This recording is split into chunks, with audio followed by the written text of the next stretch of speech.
another bump date. So this is bump date number 2.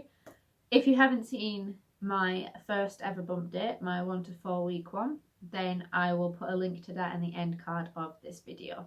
So a lot has happened in the past months. The vast majority of it positive, because they're all symptoms I've been having, and they're signs. And there's a couple of negative things that have happened as well, but I will go through those at the end. So let's just jump right into it. So I have my book again. I have written down a fair bit. There is one symptom that I haven't written down that most people will probably find hilarious. So I'll start with that one. I've had so much gas in this second part of the first trimester. I have been burping with nothing in my system. I have had no fizzy drinks. I have had nothing, and I'm still managing to burp. And it's like, I didn't know I had that much gas in my system. So that is the first symptom that I forgot to write down that I just wanted to get out there. So ladies, if you have gas and you're pregnant, it's fine. It's normal. You're not alone either. So let's get into the symptoms that I have written down. So first one is metallic taste in my mouth. That tended to kind of like dissipate around week 6. I did get it a bit yesterday. So I'm bang on 8 weeks today. So yesterday, 7 weeks and 6 days, I did get slight metallic taste in my mouth, and it reminded me of when I got my first filling, because I was quite young when I got my first filling, I'm not gonna lie. And it reminded me of that same kind of metallic-y taste, like almost in your cheeks.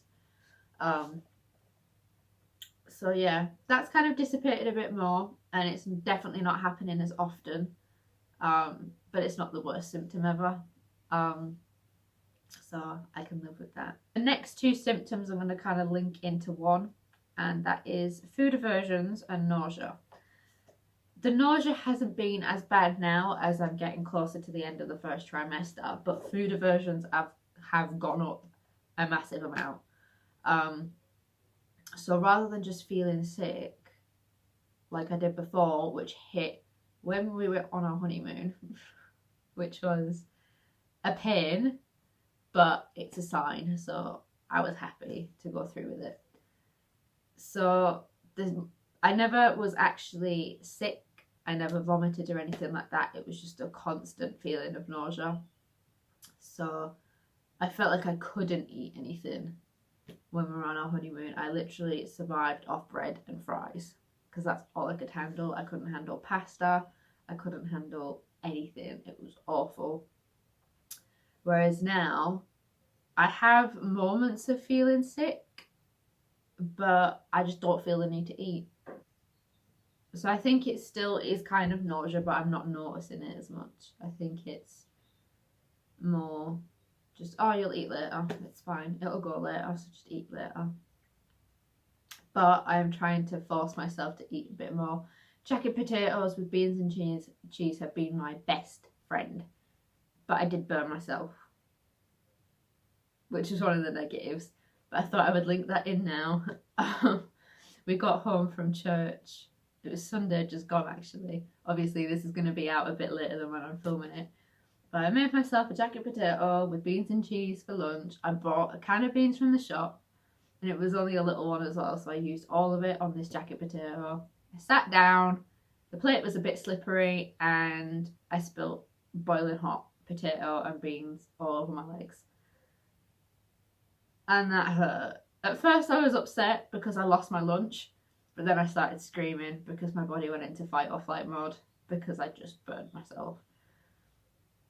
But yeah, it's fine. I've got a tiny little mark on my leg. It's fine. I'm not going to do it again, and we've now started eating at the table rather than on the sofa. Fatigue has been very persistent. I'm tired every day.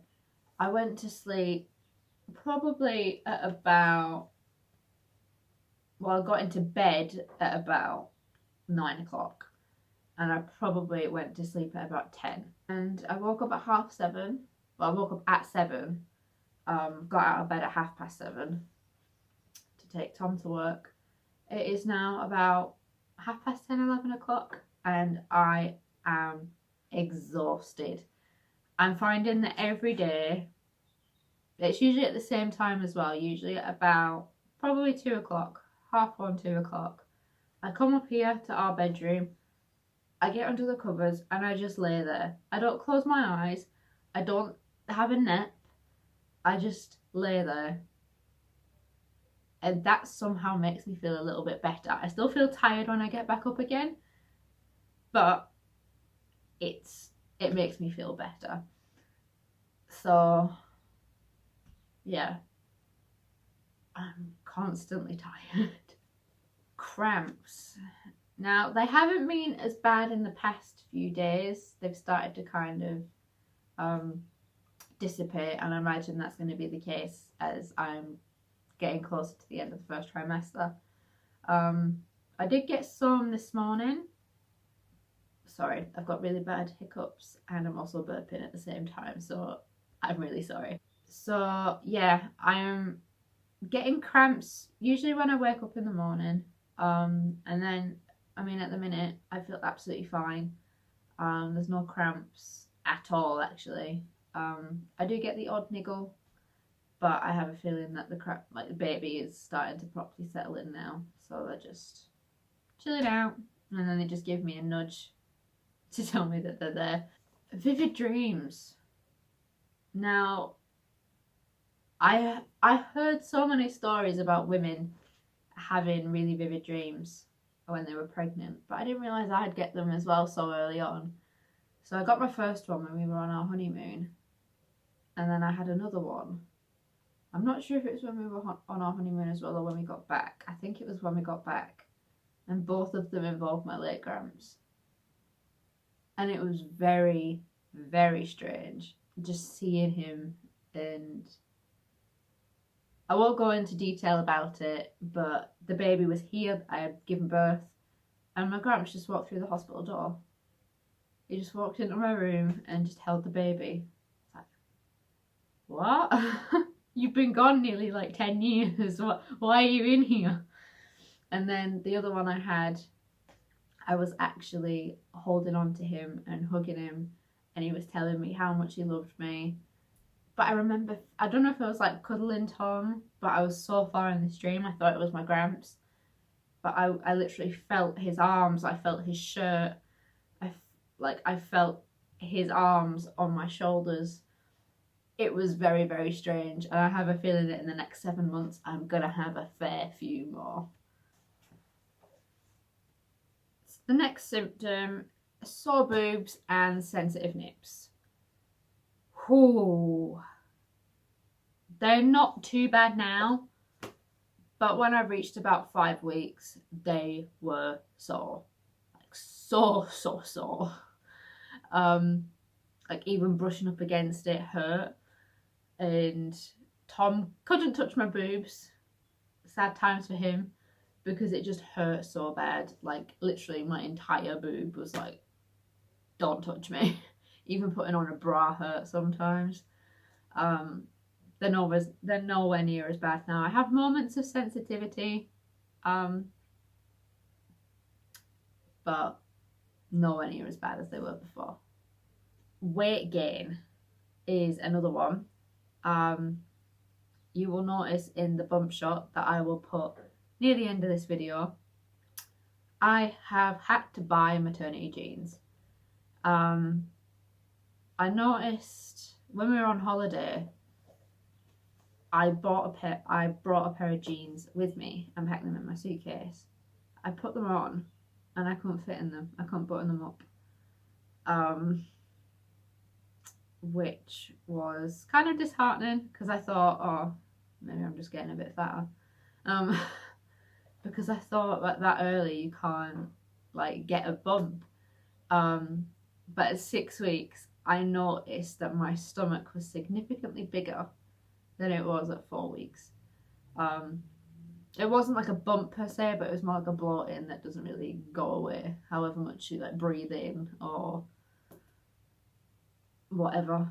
It just didn't go. So yeah, I'm currently wearing maternity jeans now. My best friend is leggings. I only have one pair, so I have 2 pairs of maternity jeans. One pair is a little bit too big and it makes my crotch look really bad. So I'm not going to wear those probably until I'm a little bit bigger, or I might just buy another pair. And I need to buy another pair of leggings as well to accommodate for my belly stretch. Now we get on to the slightly negative parts. So around, well actually, what I thought was 6 weeks and 6 days turned out I was 6 weeks and 5 days, and I will explain that in a minute. You'll have probably already guessed from the start of the video. So around, yes, 6 weeks and 5 days, I noticed that I was bleeding. It wasn't a significant amount of blood. It was, I would say, enough to fill a panty liner, but it wasn't heavy. And it was more of a pinkish colour rather than a red colour. But because Tom and I have had a chemical pregnancy before, it resonated a lot with me, and I thought, oh no, this can't be happening again. So I rang my GP, told him my history. He was so understanding and it made me feel so much better. So he said, look, I understand your concerns. You're taking all the right supplements and everything like that. I'm not, because you've made it this far, I'm not too concerned that there's anything wrong, but I'm going to refer you for an early scan anyways. And then I started cramping a little bit more than usual. And again, I panicked. I rang the unit, that because I went there when I had ovarian cysts, so I had the number already. I rang them pretty much about half an hour after I got off the phone with the doctor, and said, look, these cramps are getting really, really bad. I think it was just my mind playing tricks on me, but I said to them, like, look, I'm really, really concerned. And she says, I can't see you today, like, we can't see you today, but we can see you tomorrow afternoon. And obviously, when you think something's wrong, you think, oh, I have to wait until tomorrow, that's so long. But it wasn't, it was fine. And I had a little bit of spotting after that, but then after that, the bleeding completely stopped, which I thought, right, okay. But again, with our chemical pregnancy, what happened there was I bled extremely heavily with clotting and everything for 10 minutes, and then literally nothing. It was like it hadn't even started. I didn't have spotting, I didn't have residue, I didn't have anything. So in my mind, I was panicking. I told Tom. He told his work colleagues that I had to have an emergency early scan. They let him come with me, which was amazing. And then we went for our scan. And I burst into tears because there was a heartbeat. There was a visible heartbeat. I could see it just flickering away. It was amazing to see. Tom was mesmerised because we never got to that point in our previous pregnancy. So it was amazing to see. And I know it's in the front clip to this video, but I thought I would just show you our little bean. So yeah, it doesn't look like much of a baby at the moment, but it's there. So I was measuring a day behind, so I thought I was bang on 7 weeks when I went in for my scan, and I was 6 weeks and 6 days. So my due date has changed by a day, which isn't that much of a big deal because I know that the vast majority of babies do not come on their due date. So yeah, we have our little bean. Another negative was actually a couple of days ago. I was in a minor car accident. So no one was hurt. I accidentally banged into the back of someone else. I thought I was at a roundabout. I thought they had already exited because there was a big gap. I thought he had already gone. he hadn't. I went into the back of him because I was accelerating to go forward around the roundabout. There was no damage to either car. I was more concerned about the baby. So I went to hospital. They didn't check anything because they said, look, baby's pretty snug down in there. I don't think there's going to be, if you're a bit further along, we might be a bit more concerned because they will be higher up. Because the seatbelt dug quite far into my stomach and my stomach was feeling incredibly tender. Yeah, went to the hospital. They gave me the all good. Yeah, and I'm fine. Baby's fine. So those were the only kind of two negatives, and one negative, a positive, came out of it because we got to see our baby and we have a picture of them to keep forever and ever. And